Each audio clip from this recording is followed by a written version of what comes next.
Dear student, today I will discuss the chapter 3rd of civics. Why do we need a parliament? India became independent on 15 August 1947. Before independent, India ruled under British Crown. Before 1957, 15 August, during freedom struggle movement, people of India were inspired by the idea of freedom, equality and participation in decision making. The freedom movement changed this situation. The nationalists began to openly criticize the British government and make demands. Firstly, in 1885, the Indian National Congress demanded that there be a elected member in the legislative with the right to discuss and budget and ask questions. The Government of India Act 1909 allowed for some elected representation, while these early legislatures under the British government were in response to the growing demands of the nationalists. They did not allow for all adults to vote, nor could people participated in decision making. The experience of colonial rule as well as the participation of different people in the struggle for freedom left little doubt in the minds of the nationalists participate in making decision. With the coming of independence, we were going to be citizens of free country. This did not mean that the government could not what it felt like. It meant that the government had to be sensitive to people's need and demand. The dreams and aspirations of the freedom struggle were made concrete in the constitution of independent India that laid down the principle of universal adult franchise, that all adult citizens of country have right to vote.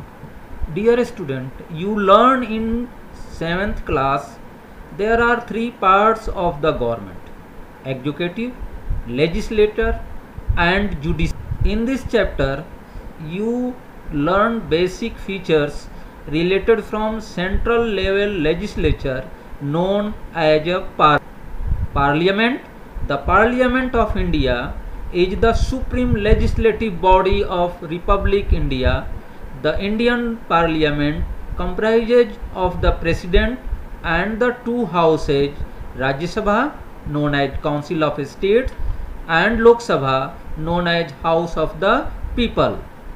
Parliament has authority to make law for the country.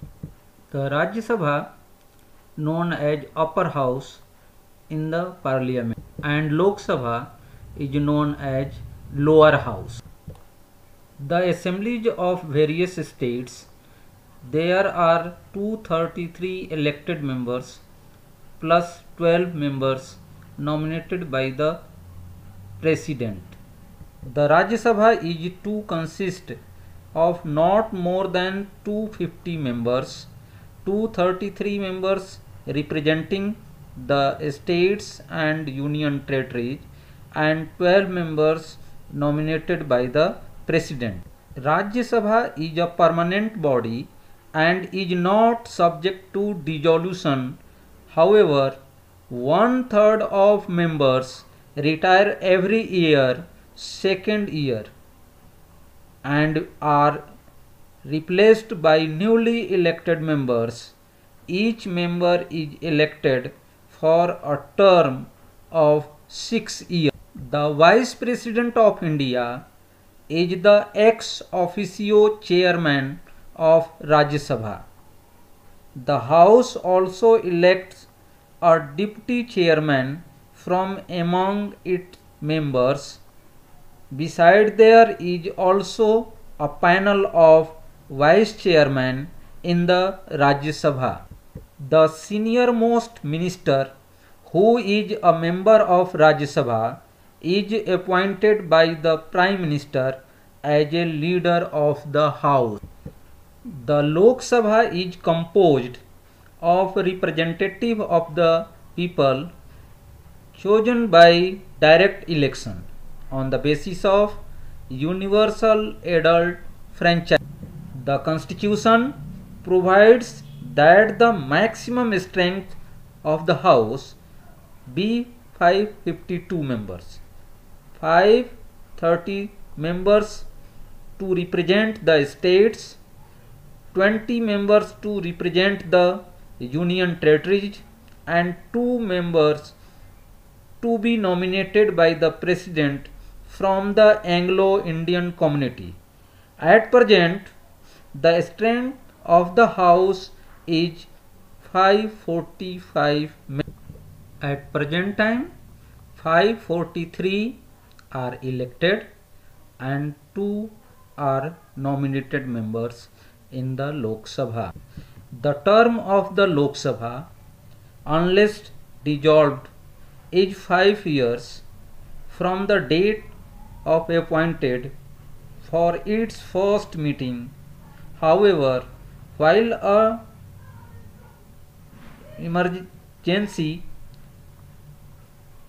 in operations 1 year a time and not exceeding in any case. Dear student, I will discuss some differences between Lok Sabha and Rajya Sabha. Members of Lok Sabha are directly elected by the eligible voters. Members of Rajya Sabha are elected by the elected members of state legislative assemblies. The normal life of every Lok Sabha is 5 years only, while Rajya Sabha is a permanent body. Lok Sabha is the house to which the Council of Ministers is responsible under the Constitution. Money bill can only be introduced in Lok Sabha. Also, it is Lok Sabha which grants the money for running the administration of the country. The Prime Minister of India is the leader of ruling party in the Lok Sabha. The Prime Minister is the leader of majority group in the parliament. The majority group select one person as their leader. This very leader, after due confirmation of the president, comes to be known as the Prime Minister. The Prime Minister has the right to form his Council of Ministers and to make distribution of portfolios among them.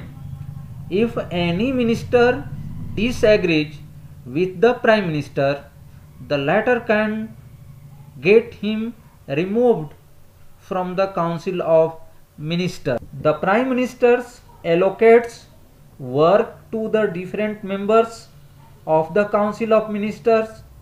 He acts as a coordinator among the various ministers so that the whole work of administration is carried on smoothly.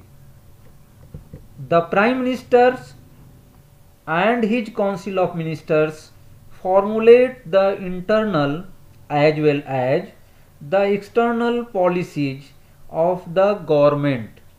He and his Council of Ministers has the right to get the state of war or peace declared by the President. If a single party do not getting majority in the Lok Sabha, 2 or more party join together and form a government. This type of government known as coalition government. Dear student, today you know the structure of the parliament and basic difference between House of the People and House of the State. You also know the work of Prime Minister and why in our country Prime Minister is very important as a head of the central government.